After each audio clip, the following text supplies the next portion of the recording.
It's such an honor and privilege to be able to speak about you, and I hope I can just sort of keep it together.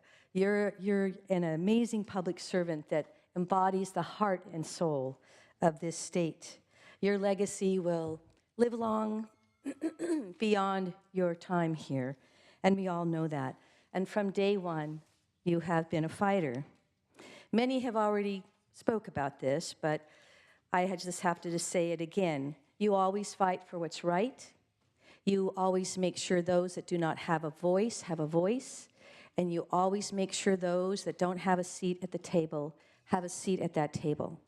And you have a very clear eye to see what's right. And it is very difficult so many times here to see through all that mud to see what is right. So I want to thank you for that.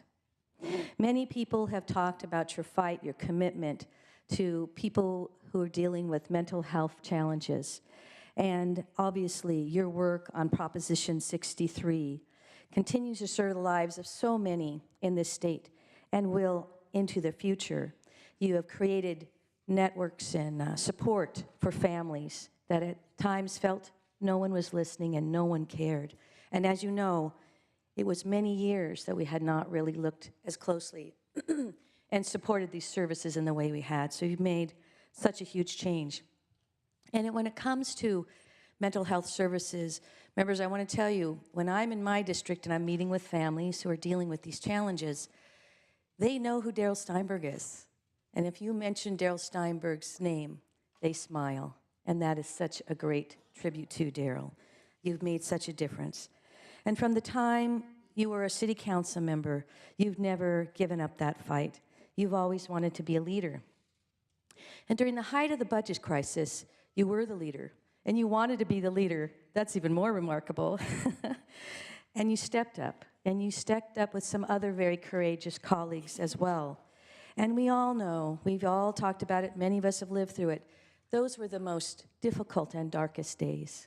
We had to make the most bone-breaking decisions and choices. People were in tears, but you led us through that. And you rightfully deserve the honor that you received, along with the colleagues, the Profile and Courage Award. And I think it is so appropriate and amazing that that award, many of you have seen it, it's a lantern. And Daryl's that lantern. He has led us through that darkness because of his unique skills, his sense of humor, his ability to negotiate and to not give up. And we're back on track now, thanks to that work and that foundation back then. And of course, again, this year, Daryl, again, used his amazing negotiating skills, his sense of humor. And again, of course, we had a balanced budget on time. And the sun is finally shining through those storm clouds. We can say we're back. Daryl, I also, personally, I will remain forever grateful for the opportunity to serve as your majority leader. And most importantly, not only did I get to work very closely with you to serve our constituents and help people from all over the state, but I got a chance to learn from you. I got to learn about quiet perseverance and patience and making very difficult choices with grace. And Daryl, that's you. I'm also very grateful I had the opportunity to travel with you to Central America and get to know you even a little better and hear a few more of those jokes. And of course, I got to travel with Ari also. Ari is a fine young man. And Ari, I was really grateful getting to know you too. And obviously your dad and your mom and your grandparents have done a very good job of raising you and Jordana. Thank you for sharing your father with us. But in Central America, Senator DeLeon spoke about this too. Daryl didn't give up on his tenacity to do what was right or his unyielding concern for people. He loves people all over the world, not just in California. And those tributes shone through during that trip. He led the delegation. He led a discussion. It was a little difficult at times because we were pushing because we wanted to make sure that we could do whatever we could to make sure that the people in El Salvador would have the benefit of a U.S. aid package. And in a very real way, those discussions did lead to the unlocking of the $277 million aid package. And Daryl, I just want to thank you for that as well. It was really, really an amazing opportunity to show your skills.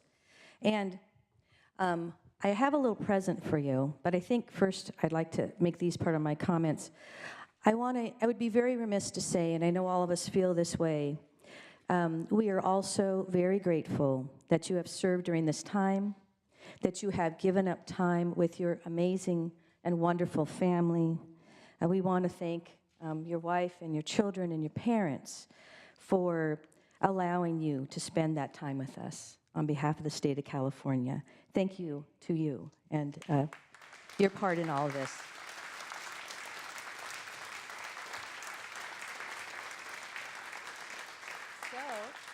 So I have a little gift.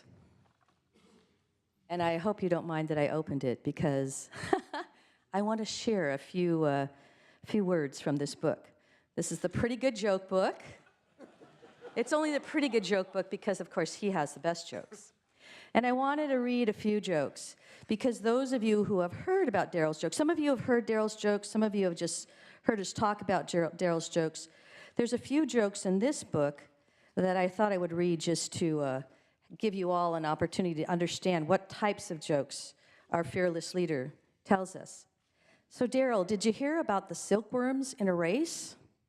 The two silkworms in a race? No. They wound up in a tie.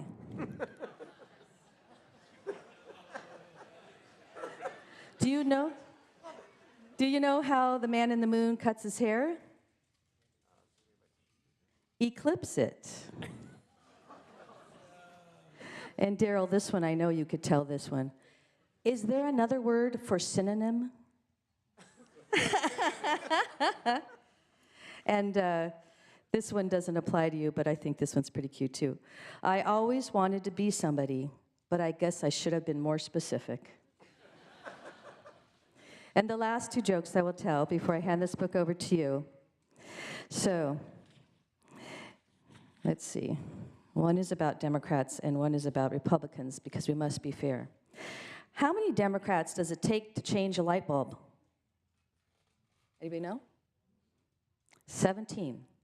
1 to change the bulb, 6 to talk about how wonderful it's going to be when the new bulb is screwed in, and 10 to argue for increased funding for solar lighting research. And how many Republicans does it take to change a light bulb? 82. 12 to investigate the administration's involvement in the failure of the old bulb. 23 to deregulate the light bulb industry. And 51 to come up with some amendments to the new bill and to pass a tax credit for light bulb changes.